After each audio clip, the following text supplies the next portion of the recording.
Welcome, everybody. Thank you for joining us at Space Cowboy Books this evening. We are here with Eugen M. Bacon to share some excerpts and a presentation about Mage of Fools with us, a wonderful, fantastic, beautiful new novel. Eugen M. Bacon is an African-Australian, a computer scientist mentally re-engineered into creative writing. Her novella, Ivory Story, was shortlisted in the 2020 British Science Fiction Association Awards. Her work has been shortlisted, longlisted, or commended in national and international awards.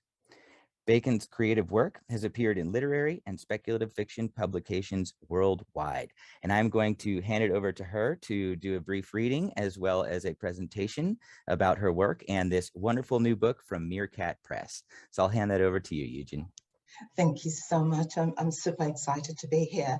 So I'm going to share my screen because I wanted to share a little bit of myself and just to tell you a little bit about the writing of my book and to give you a history of some of my books. And just before I begin, because I am writing, I'm here in Melbourne, and so I'm going to acknowledge country. And so to begin, I'd like to acknowledge the First Nations, the first storytellers and traditional owners of the land we live in, the Wurundjeri and Bunwurrung people of the Kulin Nation. And so let's get started. So karibu, that's welcome in Swahili. Bienvenue, benvenuto, cabo, welcome, Sudawo. And that's in Sudanese. And so a little bit about me. I was born in Tanzania near Mount Kilimanjaro, and my family moved to Kenya when I was 2 years old. And so growing up, I spoke Swahili and English. And I came from a relatively big family. I was the fourth in a family of 5 with one brother. And then later I discovered my other brother from another mother. And when you look at him, it's like looking at a younger version of my father. So that's my father on the screen right at the top. And that's me in my mother's arms as a little baby. And you can see from when I was little, I was always very, very curious about the world. And, you know, I always thought about many things and imagined many things. And so as an African Australian, I feel that I am a sum of many. And, you know, I'm a writer, an editor, a scholar, and I pride myself for being a mother, for being a sister, you know, for being everything like a friend and a peer and a mentor to other people. And I'm also an editor. And so I have many, many interests. I write across form, I write across genre, I write prose poetry, I write short stories, I write novellas, I write novels. And I love literary fiction and literary speculative fiction. And so most of my work, when you look at the reviews and the reception, people talk about the poeticity. And that's, I think that comes from the literariness of the writing. And I discovered Black speculative fiction, so I'm really crazy about it. And here are just some of my books.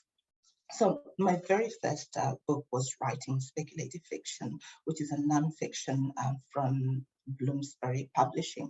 And it actually came from my PhD. And so I changed the dissertation into everyday English, and I explored how writing speculative fiction could be fun. And then Black Moon is a book that's it's sort of like microlit and prose poetry, and it's illustrated. I worked with an Italian artist who was really good.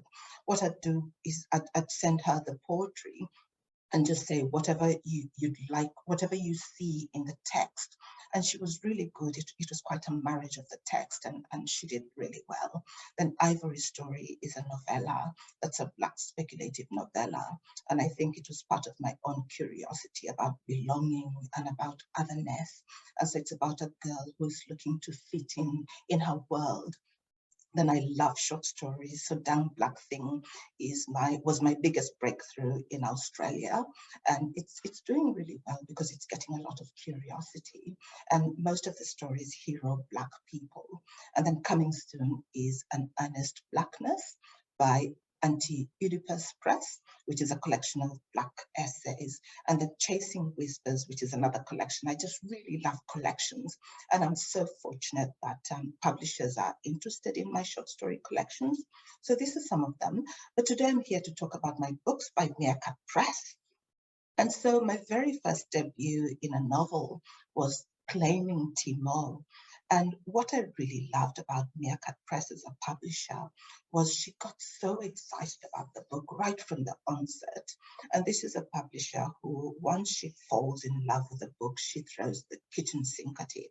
And she just really goes. And she's my biggest champion. Like, dare you say anything bad about Claiming Timor? And so she went on to publish another collection of short stories, which talks to my diversity as an African and an Australian, my exploring, because sometimes I felt uneasy with my hybridity. And when I write Black stories and bring the Australian in me, when I write migrant stories and all sorts of stories that bring out that hybridity of an African and Australian, I just really connect with that.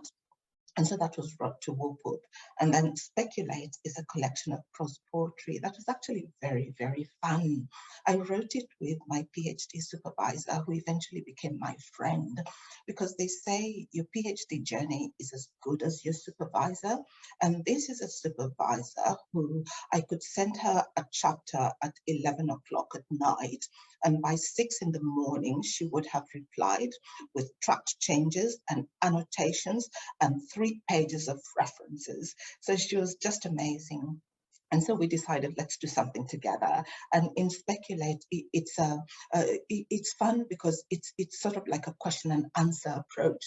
I write a piece of prose poetry, and Dominic would look at it and then write whatever triggers she feels, whatever responds to that particular piece. And so that's it. And then I'll talk about Major Fools shortly.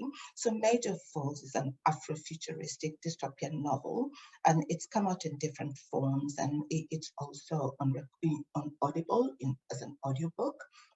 And it's a book that I feel really, really connected with, because it's set in Mafinga. And although Mafinga is a fictitious country in Africa, Mafinga is actually a town in Tanzania where I was born. And so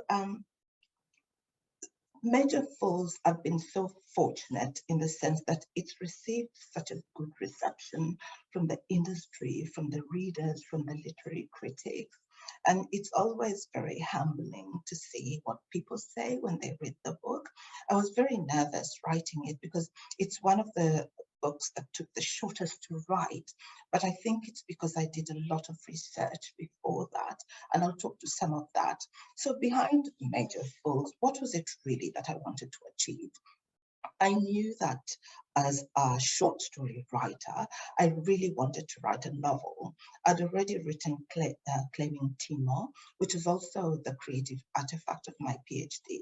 And now I wanted to have another adventure and try another novel. And to me, writing a novel is like climbing Mount Kilimanjaro. And it's really hard work because I'm a short story writer. So the way I write a novel is part by part.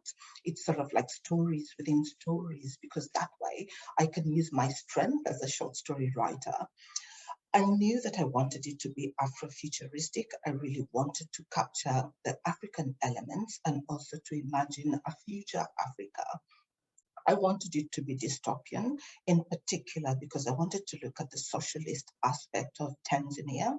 So Tanzania, when it got independence, it first was a socialist country, and at the moment, it's one of the poorest countries in the whole world, because socialism works in concept, but sometimes it's not always the practical approach. And sometimes people can misuse it. So I wanted to take some of that and put it into this novel. And so I made it up in this African country, Mafinga. I really wanted it to have female characters, the female protagonist. And so that's Jasmine and all her mentors, Mama Gambo and Mama Apio. I wanted to explore sexuality. I was curious about bisexuality, and so Jasmine has a relationship with a man and she has a relationship with a woman. And I knew that I really wanted an urgent call to climate action. So what sort of research did I do? Oh, I tell you, it was extensive. Before I started writing, I wanted to understand the African socialism, which is called Ujamaa. So our first president in Tanzania was Julius Kambarage Nyerere. And he was a very humble man, and he was very decent in many ways. And so his concept of Ujamaa was about togetherness, community and sharing, almost like a family that is a country. And so he was very close to the socialism concepts, and he tried to adapt them. And I wanted to use African naming, so names like Solo and Tatu means 3 in Swahili. Magu is actually the name of a past president of Tanzania. His name was Magufuli, and I cut it down to Magu. And then our villain, Hatari, the name actually comes from Swahili, which means Hatari, and Hatari means danger. And then Apio and names like Abebe, they're all sort of African names. And Maridadi means beautiful. And so you have one of the birds called Maridadi, but she's a paradox because she's not beautiful in nature. And so I researched also African sayings. I grew up with African sayings and adages. And so every time when your parent wanted to discipline you, that tell you something, and that's what would stay with you, that saying that you'd use or your father would use. And then I looked into deserts and plants and factories. And one of the most magical things that I did, because one of the scenes is set in the mines, I went to Central Deborah gold mine in a place called Bendigo in Australia. And what they offer is, they call it the 9 levels of darkness tour. And this is so challenging, particularly to me, because I have a fear of height. And it's a masked fear of height because I experience it when I swim as well. If I can't touch the bottom, I begin to panic. And so I really wanted to stretch myself and experience this fear of height. And so in the 9 levels of darkness, you go through various levels. You go through tunnels. It's as deep as about 400 meters and even more. And so that was part of it. And then because I wanted to explore Atari's story, he's the villain who's from a different planet. I wanted to look at planets and what are some of the environments in the planets, what are some of the beauty of the planets, things that would influence the story. And then also I wanted, it's a story that has some really horrific ways to die. And so I did lots of research on that. And that was a cringe. It was the most difficult part, I think, because I have a natural fear of blood and gore. And so just being able to research that. But I also wanted to have a heroine's journey for Jasmine to go through a certain journey, but at a very high level, not prescriptive. And so in writing the story in parts, in part 1, I looked at the Ujamaa, where I introduced the characters in that socialist setting of Mafinga. And then in part 2, where it's in the royal household, I wanted to create something beautiful, something lush. And so I researched opulence and I walked around the botanical gardens and looked at the trees and the flowers and anything that was beautiful. And then in that Atari's story, I looked at, all those different planets. And then there's a part which is about the resistance, which is where the 9 levels of darkness comes in because they were somewhere in a mine. And then I closed out the story. And so it was really that curiosity of what happens to Jasmine and what becomes of Mafinga. And so, Ujamaa, together we are, individualities barbaric, eradicate revolutionaries. So you have forced labor, and Ujamaa, the concept is really beautiful, but you also have that potential for misuse. And so Ujamaa plays a really big part in this story because it looks into that, what does African socialism look like? And so it's that systemic approach to community and togetherness. And so Major Falls is really a story of resilience. And even when you look at the villain Atari, he wasn't born a monster. His parents create what he becomes. And in a similar way, Jasmine goes through such an oppressive world and she has a choice of who to become. And so Major Falls is that story about free will, the spirit of humanity in the face of atrocity. And then it looks at oppression in a militant world. So having grown up in Tanzania and lived in Tanzania, before I went to university, it was actually compulsory to go to national service. And in national service, you learn how to become a guard, and you learn all this harsh labor. You learn, you have no choice in many things. And so this is where I drew from that experience of growing in that, having that militant environment, and how I lost it, but I couldn't do anything about it. And so you have the guards like Murray Daddy and Hotel in Age of Fools, and you have a violent scene that happens in the factory where there's Murray Daddy, the guard, and her fingers are no longer on the taser in her belt because they walk with weapons, and they're pointing at Jasmine, and she says, "You, stop right there." And the voice is a bullet. And Jasmine quickens her pace to get away, and she's elbowing and pushing past the workers, and she's searching for a space in the crowd, a place to blend in. "Stop right now." And Jasmine takes to disoriented running, but it's really hard to run in a crowd. And so I was able to connect with that part of the story, just to be able to portray that really harsh world where people had to work in factories. And it's a very versatile story because I tap into lots of things. And in this particular scene, I look at the grief and the shame that a woman sometimes experiences, especially because of society's expectations. Society expects you to be a mother, to have children, and they want you to get married. And if you're married, within a year, people start asking about the babies. When are they coming? When are they coming? So you can imagine the torment if you can't have children, if you're barren, or if you keep losing the children. And I wanted to capture this in this particular scene where it's in the second part where Jasmine is in the royal household. She's captive. The queen has taken her children. And initially the queen is trying to connect with Jasmine, and she's trying to explain. And so she says, "When you lose a child, the cramps, the weakness, the fever of the ejection are not the worst of it. Your breasts are still tender, the nipples perhaps leaking. How can you forget? The grief of a child has no stages. It goes beyond the tawny fingers of denial, the crimson flame of fury, the navy ocean of melancholy. Past the grey smoke of deadness is guilt. That's what guilt, the lead weight of it, and shame.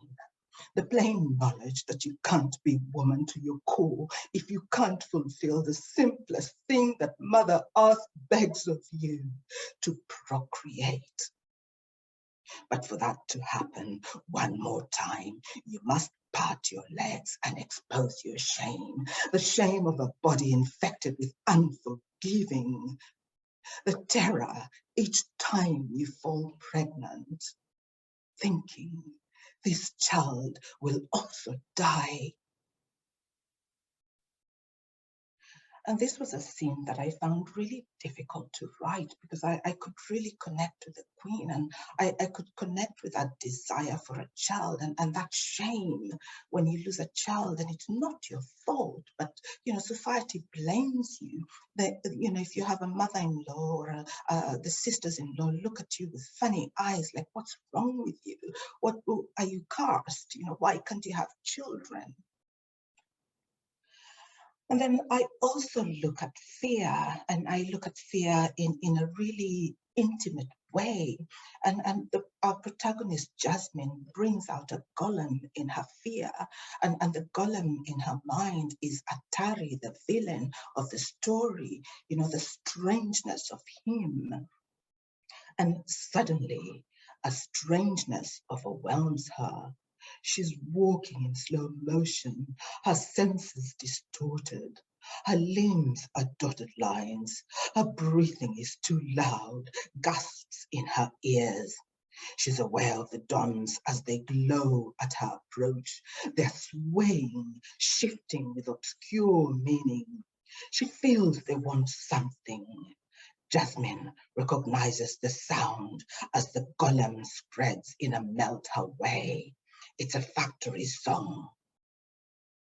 Before she knows it, the walls are sleeping, bricks spilling from the house, curling into the now sea-green smoke, wafting in her direction. Sound explodes, syllable by syllable, the factory song, now a shout. Clatter, clatter, clatter, tiki-tock-tock, zebaba, zebaba, rum, rum.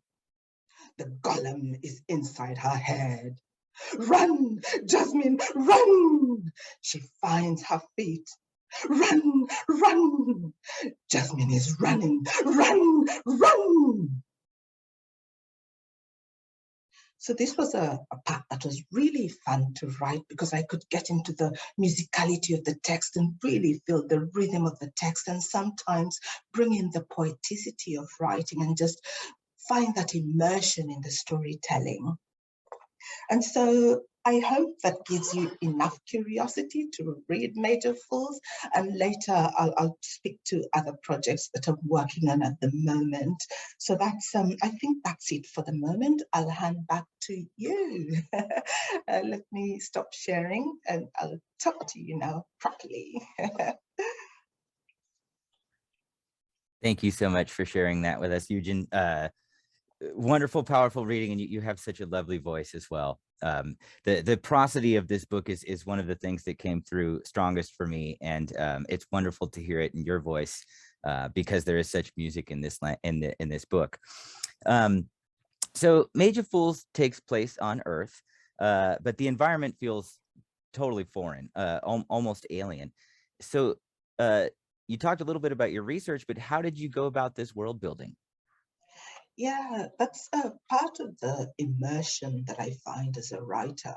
And I think I was already thinking about the story before I sat down to writing it. And so when I researched the planets, I had to visualize some of them. And also my finger itself, I wanted to understand what is the possible structure. And so I actually drew it a little bit just to understand. And I looked into, containers, literally shipping containers. What do they look like? Because those are the houses where people lived in. And I drew a map of major, Mafinga itself. And so you had the factory and what was the long walk that people had to walk to go to the different places of forced labor. And so that's part of it. And I did walk around the botanical gardens. And then the rest of it was really just imagination with that immersion where I could put myself into a place and imagine that I was in a really desolate world, a world that was in reverse because day was night and night was day. What was a world like if you couldn't see the sun? You're sleeping during the day and you wake up at night. And so it's to build that darkness, and it's also to reflect, it's almost like the outer world reflects the inner world. And so that darkness and the hopelessness within people, that sort of comes out within the world. And so that was part of my, that immersive process came into the writing to do the world building. And speaking about that hopelessness, the book addresses quite a bit the psychological repercussions of oppression, specifically how it affects one's mentality. Could you speak to that and elaborate on that? Yes, particularly because I wanted it to be a story that shows choice in two different ways. And in a way, both Jasmine and Atari, the villain, are very similar in the sense that they go through very difficult circumstances, but it's about the mental strength, how one shapes out to become Jasmine and the other shapes out to become Atari. And so how they each go through these traumatic situations, but it's how how they build that to become a different person. And so I think sometimes we can go through oppression and we can go through really difficult things. Look at what's happening now. The whole world is going through a post-traumatic stress disorder with COVID and the pandemic. It's not normal. And there's almost a shame and a hesitancy to acknowledge it in yourself that, I'm going through something really terrible because other people are going through something terrible too. And then I haven't died, other people have died. I haven't lost a child, other people have lost children. And then in addition to that, you have places like Ukraine and the war in Ukraine. Just think of the, the mental resilience that people need to have. Children are being forced to grow up because they're witnessing grown-up things. And so I think we all experience different things, and it comes down to that curiosity. Is anybody born a monster?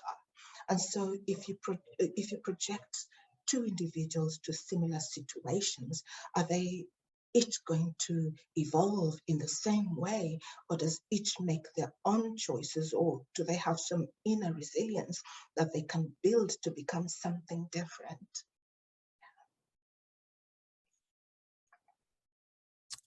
And as I mentioned before, the language in this book, the usage of language is just wonderful. And your writing is very clean and concise and with a lot of prosody, and at times causes cognitive dissonance through juxtaposition. I'd like to share just a sentence to exemplify what I mean here that I thought was so wonderful. There's a scene of violence, and when Violet is killed, you say, "Violet's head is a mural on the floor," which to me, in just a few words, does so much and causes this cognitive dissonance of saying something horrible, but in a beautiful way. And in a way, this reminded me of J.G. Ballard's writing, where he'll play with this a lot. I wondered if this is intentional, and how do you go about making these kind of choices when you're structuring your sentences? Yeah, it's part of my immersion as a writer, and I love language. I love the beauty of language. I really love text because it's almost like working with a piece of dough or working with clay, and what you can do with it, how you can shape it. And so some of the writers that I really love, and I talk about him a lot, is Anthony Doerr. He writes so beautifully, and Toni Morrison as well, and Michael Ondaatje, and he's not a speculative fiction writer, but his writing is so beautiful. And when I read such writing, I think those are some of my influences who they really stimulate how I write, because some of my principles of writing are less is always more. And if I can say it in the fewest possible words. So I love editing. The first part of writing, when I'm putting the whole draft into text, with the first draft of the manuscript is the hardest work. And then editing is the most beautiful part of it, because it doesn't always come out right the first time round. So the second time when I'm going through the text, it's really looking at it. How can I say this in the fewest possible words? How can I say beautifully? And so rather than say pretty, can I say something else? And I love imagery and I love metaphor. I love, I think I'm an outdoorsy person because I love nature. I love water. I was probably born in water because I'm absolutely enchanted with water. And so I love to feel texture. I love sound. I love rhythm. I love touch. And my African background, the African culture is it tends to be very musical. We celebrate everything. We celebrate birth, we celebrate marriage, we celebrate the transition to adulthood. So I remember when my brother was circumcised, it's a really big ceremony and the whole family celebrates. And then when somebody dies, you would think it's a wedding because there are drums and there's singing and there's everything and there's still wailing, but there's food and there are drinks and there's everything is a celebration. And so I think my writing brings that celebration, irrespective of what I'm writing, whether it's very somber.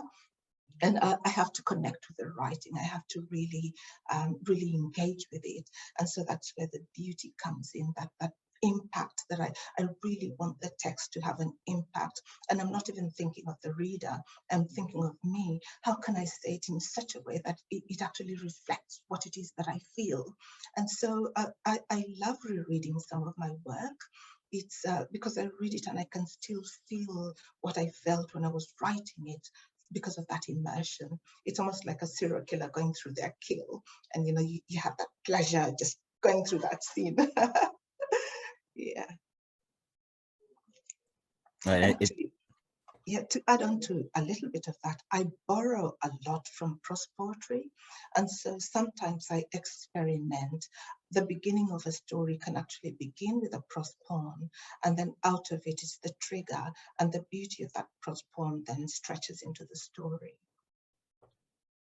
It definitely comes across. Um, so the villain in the book, Atari, you give quite a backstory that almost makes the reader empathize with the abuse that made them the way that they are, and it's quite brutal. Can you speak about this process and any difficulties that you might have had portraying the scenarios that created your villain? Yes, so to write Atari really well, I needed to connect with Atari. And for me to connect with Atari, I needed to understand where he grew up, what made him, and just looking into his thirst for acceptance. That was a part that I could really connect with him, because sometimes as an other or as a hybrid or I have that desire for acceptance. I really want to belong. And so all Atari ever wanted was to be enough for his parents. And that was a part that that part was easy to write, that desire, that longing. And the difficult parts were the parts where now Atari is beginning to evolve and the darker side of him is coming out, and he's really cold, and he doesn't have empathy. He really doesn't look beyond anything else. He doesn't have any feelings. And that was difficult because I had to create it in the sense that I am very empathetic. I feel things deeply. And so to be able to disconnect and to be able to place myself into Atari's shoes, that part was hard. And to write some of the horrific things that Atari did or does, that was really hard.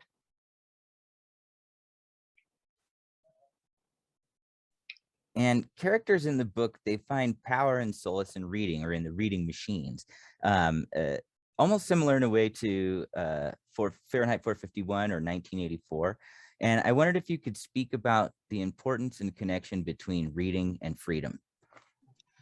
Yes, reading is just amazing to me, because growing up, I showed you the pictures of my childhood, and my father was very instrumental to my love of language, because he understood my desire for reading and my desire for books.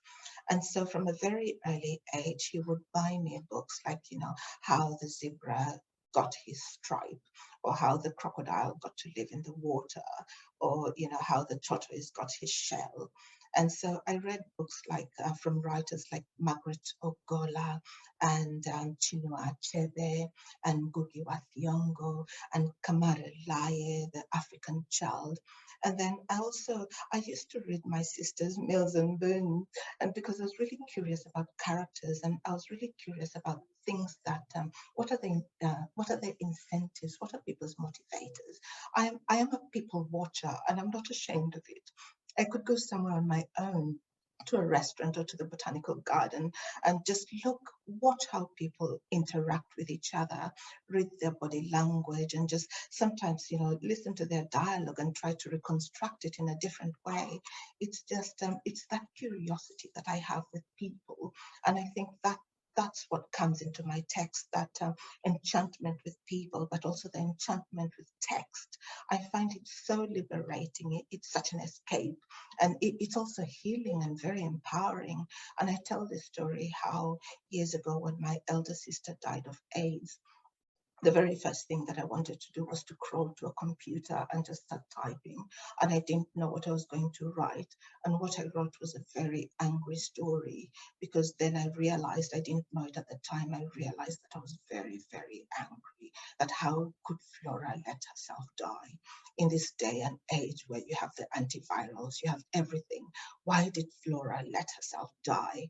And I can understand now. She reached a point of hopelessness, because she had lost so many babies, and she just, the last straw, when she lost a son who was just about the same age as my own son, and I think she just gave up. She stopped taking any medication. And so writing that story was for me very healing. And even reading it, sometimes a tear comes down, because I still feel it very deeply. But it was a healing story that I needed to write it for me and for Flora. And so I suppose with text, knowledge is power also. And so that curiosity, that hunger to read is always there.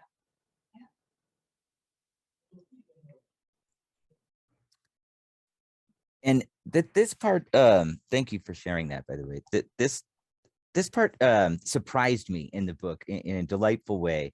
At one point, it seemed to me that the action of the characters started being affected by the grammar of your writing. Um, how did you utilize this breaking of the fourth wall? And is my assessment of that correct?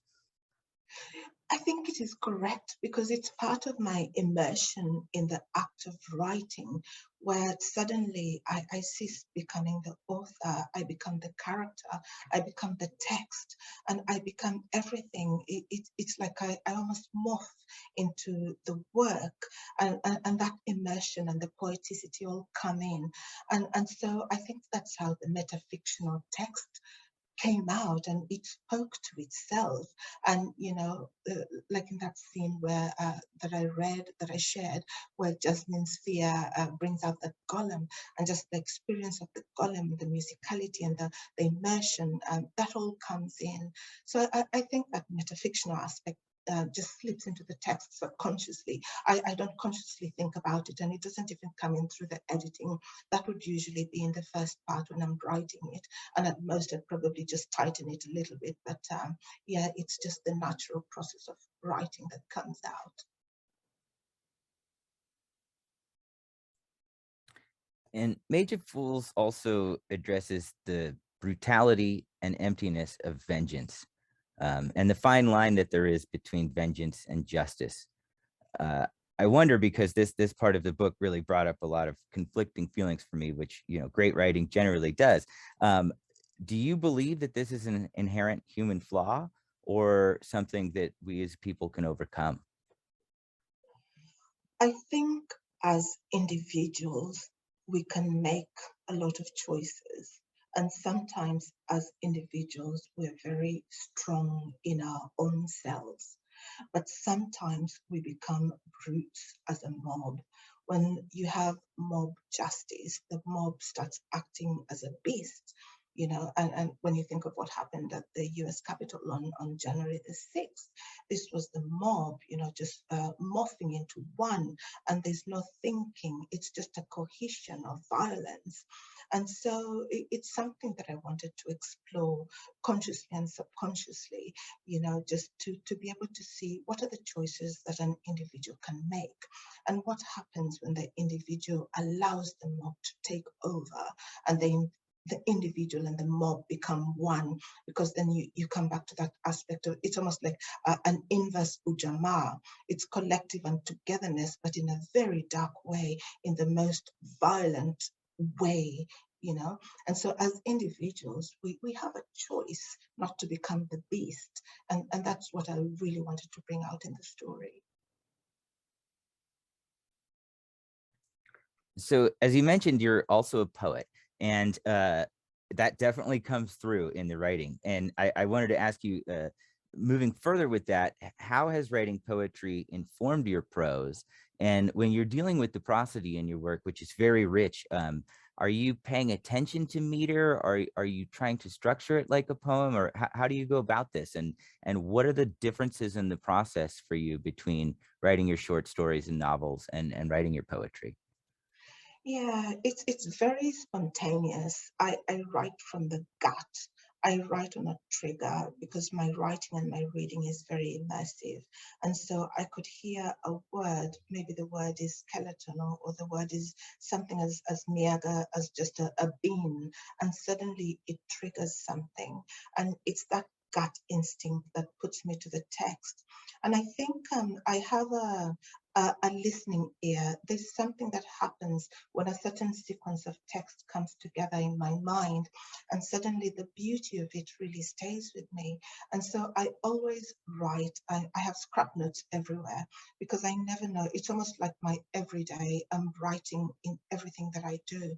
I could be walking, and certain words just come together, and they form something that is very beautiful and very powerful and very poignant in my head, and they begin to tell their own story.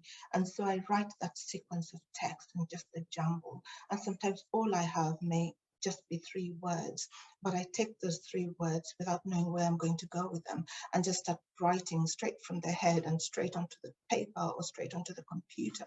And the words just form and they shape themselves.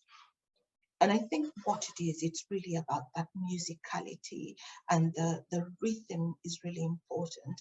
I don't overthink things. I don't think that this doesn't make sense. I just, does it feel right? So it's really about the feel. So there's this jumble of text of put it together and how does it feel? How does it sound? How does it flow? What's the impact? What are the images that come to my head? And so out of that, I shared that sometimes I use my prose poetry as the beginning of something. So the prose poem could be the title of a story, or the prose poem could be the opening paragraph of a story, or it could be the closing words of a story, or it could be something embedded in between where suddenly it's so striking, and then I layer it and I build a story around it because it's such a powerful image. And because I am a short story writer, my approach to writing a novel is story by story. And so it's having that prose poem and then I layer it into a story. I have that story and then I layer it and I connect it with another story. And that becomes part one, that becomes part two. And it's really about that seamless layering and connectivity where it becomes a sum of the parts, like me, being African Australian, a sum of the parts. And so I think a lot of hybridity goes into my writing. And so that's where the poeticity comes in. It's, I think language really shapes my text. And the funny thing is, having grown up speaking Swahili, the Swahili vowel is very different from the English vowels. And so in English, you have A, E, I, O, U. But in Swahili, it's A, E, O, U. And so how I see text and how I read text and how I hear text sometimes is very different. And I think that manifests itself in my way of saying, how it comes into my text. So you've said multiple times throughout this interview that you're a short story writer, which I'm gathering that you're not identifying as a novelist, yet you are a wonderful novelist. And I want to know, are there more novels on the way? What are you currently working on? What's coming up next for you? And you know, are you going to be sticking to the short story, or are there going to be more full-length works coming? Yeah, let me share with you in that last slide that I had, this one here, and I'll just give me a moment. So this is the, give me a moment, I'm just going to share something. Okay.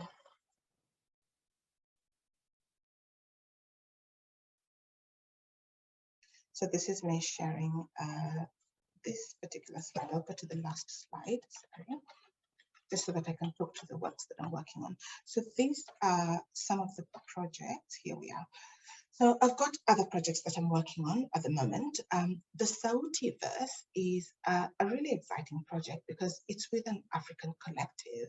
And so one of the African writers from Nigeria, Wale Talabi, put out a call and he said, I really would like to create a universe or a world that is very Afrocentric. And I'd like to invite people who are interested to help me create this world. And we can write stories within this world that it's really evolved and it has its own language and story Bible and the different planets. And so I'm very excited about it. And I've written a story, it's called Sina, the Child Without an Echo. And it's set in a planet called Ekukwe, which is a hollow planet. And so because it's a hollow planet, it's a planet of echo. And being a planet of echo, everybody's born with an echo. And the echo is both an aura, but it's also magic. And so this child who is born without an echo has a disability and society doesn't accept him. And so it's really about how he deals with that rejection and how he comes out strong in such a way that his being without an echo turns out to be a strength because the world of their cookware also has beasts, and the beasts and the monsters are very sensitive to echo, and so they can't sense Sina, who doesn't have an echo, and so he becomes a monster hunter. And so it's just looking at the inverse way that a disability can actually become a strength. And then another thing that I'm working on at the moment is called Languages of Water, which is a cross-lingual hybrid where I take a story, the short stories When the Water Stops, which was published by the Magazine of Fantasy and Science Fiction. And it's a very short climate fiction. And I invited other writers to look at that story and just write anything that they feel like writing, which is a way of interpreting that story in a different form of itself. And so there are people who have done translations in Swahili, in Malay, in Bengali, in Vietnamese, in French. There are others who looked at the story and they wrote a poem. There are others who looked at the story and they wrote another short story. And that was really difficult because you know how we are wed to our own work. And so seeing my story distorted and becoming this whole different thing, but it was also very fascinating. And I had to allow myself to have that openness to accept another story that is totally different from my story. And then others wrote essays. What do I see when I read When the Water Stops? And so it's really exciting. And this one is coming out in 2023 through Envy Media. Milton Davis is the publisher behind it. And I'm so excited because the artist is John Jennings, who's just amazing, Hugo Award winning. He's very beautiful with his illustrations. And then I'm also an editor, and I've just finished editing the British Science Fiction Association anthology called Fission, and it was amazing. I got such amazing contributions from people. It was really difficult choosing the stories, and I fell in love with so many stories that eventually we decided to come out with 2 volumes. And so volume 1 has just come out and volume 2 is coming out next. I have just not just finished, I recently finished a novel, which is a collaboration. It's one thing that I really stretch myself. I allow myself to see if I can work with other people. And so I have collaborated in short stories with other writers, like the stories from my collection, Downed Black Thing, has stories from 3 different authors, Idon Harp, Seb Dubinsky, Andrew Hook, and also who else is there? I think that's about it. And so because I love Andrew Hook's writing, he's what you call a slipstream writer. He writes the literary weird, the literary strange. His mind is very strange. It actually frightens me. He's written a book, a collection called The Forest of Dead Children, and he's a father. So one of the questions I asked him was, as a father, how was it difficult to write this book? And so that curiosity with Andrew Hook's writing inspired me to want to write a novel with him. And so we've written our time travel novel together, and it's called Secondhand Daylight. And so this is one, we're still talking to a publisher about it. And then I'm working on a new collection of Black speculative short stories, and I'm talking to a publisher about it. And then recently, I'm writing another novel that is not speculative, because a publisher to whom he'd already published one of my collections, is very interested in a novel that is not speculative. And I was really struggling with it because it just wasn't coming together. But suddenly it's beginning to shape out, and it's looking really well because I think the publisher is very interested. And so this is a novel that I have to try to finish. So this is some of the projects that I'm working on at the moment, and I am going to stop the share. Let me stop sharing. Wow, you certainly are giving us a lot to look forward to. Eugen, thank you so much for joining me this evening, or morning for you. Thank you to our audience. It's been wonderful to hear your story, to speak with you, and to hear your work and your voice. I got to hear you at the Rising reading a few weeks ago, and I fell in love with the way you read out loud. So I'm so glad we got to do this. Thank you so much.